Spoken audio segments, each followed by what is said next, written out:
alagang manok, naalala ko pa minsan, doon pa dinadala sa may Araneta Coliseum pag yung mega sabong. Oo. Kasi may mga ano yan eh, may mga championship battle yan, di ba? Pagka nakalimang panalo yung manok mo eh, may premyo. 1 million yata yun eh, no? Mga ganun yung premyuhan yun eh. Pag yung manok mo nanalo sa 7 rounds ba yun?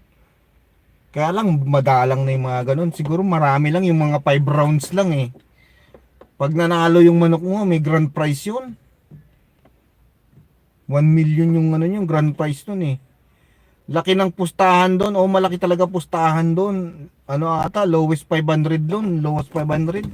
May mga ganun eh. Tapos yung iba naman, mga lowest 1,000 eh. Grabe yung mga sabungan na yun ano.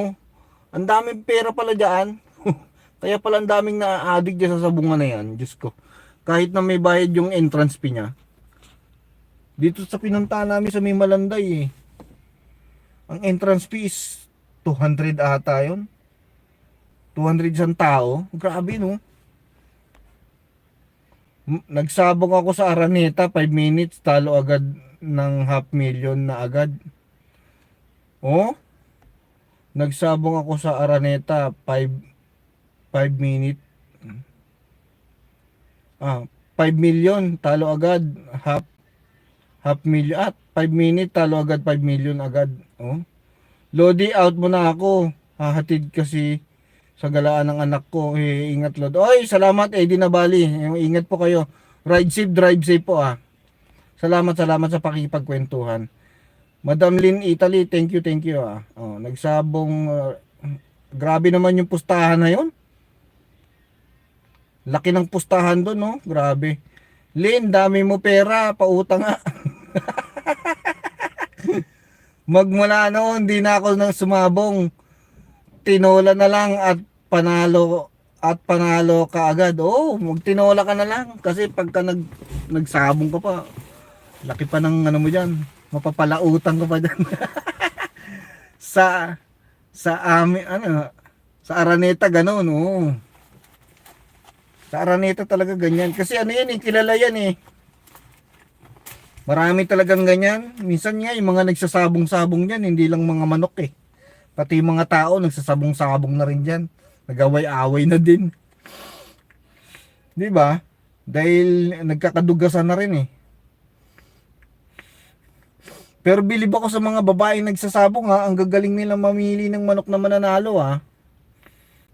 May nakita ko noon nagsasabong eh, 3 babae ata yun.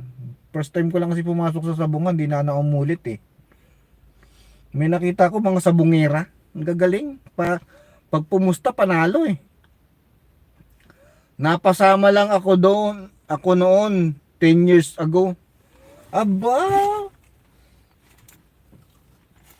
Napasama lang o ikaw yung manager doon, madam? Parang ikaw yung manager ng ano ron eh. Ng mga Kristo eh, no? Yung mga pumupusta. Ang gagaling ng mga sabungero na yun, ano? Paano nila nalalaman, ano? Meron o wala? Labas muna ako kagawad. Oy, Ate Grace, salamat.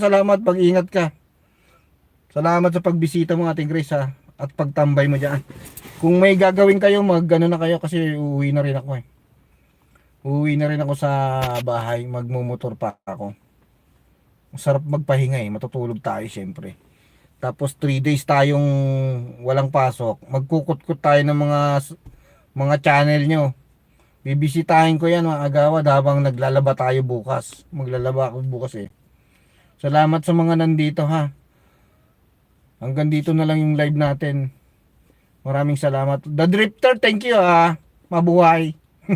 Salamat sa pagtambay mo. Bakit gising ka pa? Puyatan ba? Ako inaantok nga ako eh, sa totoo lang. Sabi ano yan? Sabi 9 SB19 Stel X Bench. Uy, shout out. Si Don Bert ng Bulacan ang nagsama sa akin kaya pasubo ako nun. Kaya naman pala eh.